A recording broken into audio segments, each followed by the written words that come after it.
মাঝ সমুদ্রে মন্দির, পাহারায় থাকে শতাধিক বিষধর সাপ। ৬০০ বছরের পুরনো এই স্থান আজও বিস্ময়। চলুন ভিডিওর মাধ্যমে আজকে জেনে নেওয়া যাক সেই বিস্ময়কর মন্দিরের কথা।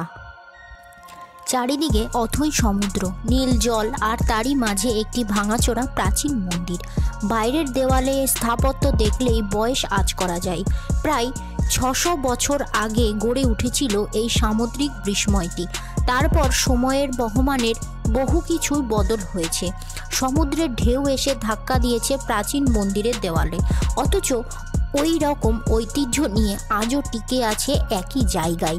বয়স যাই হোক না কেন, ভক্তি এবং ইতিহাসের জোরে প্রাচীন যা কিছুই আছে যে তার আকর্ষণীয় হয়ে উঠতে পারে তা বলাই বাহুল্য। বিশ্বের আজ এমন অনেক জায়গা রয়েছে ইতিহাসের পাতায় যার ব্যাখ্যা পড়লে রীতিমতন শিহরণ জাগে। এই যে মন্দিরটির কথা বলা হচ্ছে সেটিও এর অন্যরকম নয়। বিস্ময় এখানেই শেষ নয়, বরং শুরু। জানেন, সমুদ্রের মাঝে অবস্থিত এই প্রাচীন মন্দিরটির রক্ষণাবেক্ষণ করার দায়িত্বে কারা আছেন? শুনতে অবাক লাগলেই হ্যাঁ, এটাই সত্যি। কোনো মানুষ নয়, শতাধিক বিষধর সাপ রয়েছে এই দায়িত্বে। তারাই বছরের পর বছর ধরে রক্ষা করে আসছেন এই মন্দিরটিকে।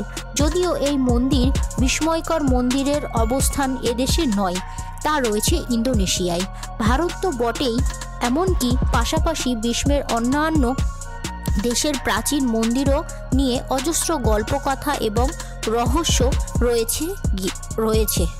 গল্পকথা এবং রহস্য আজও রয়ে গিয়েছে, যার মধ্যে অন্যতম হলো ইন্দোনেশিয়ার এই বিষধর সাপের মন্দিরটি। ইন্দোনেশিয়ায় হলেও এই মন্দিরটি কিন্তু আজও খোদ হিন্দু মন্দির।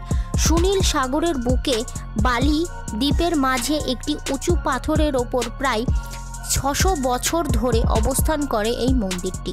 এই মন্দিরের পোশাকি নাম তাহন লট।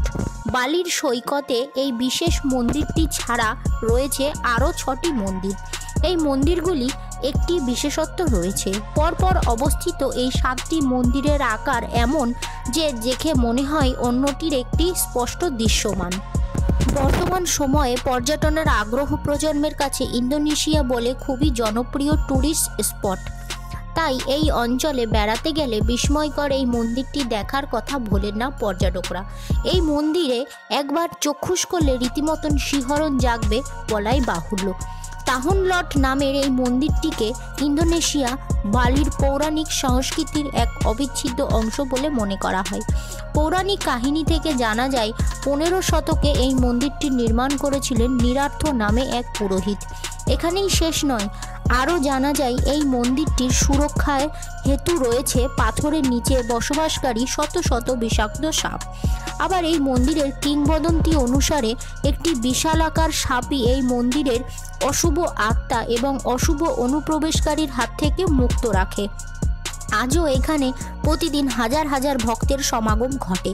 প্রাচীনত্ব এসে পা চেপে ধরে অচিরে, ইতিহাসের সঙ্গে হাত বদল হয় বর্তমানে।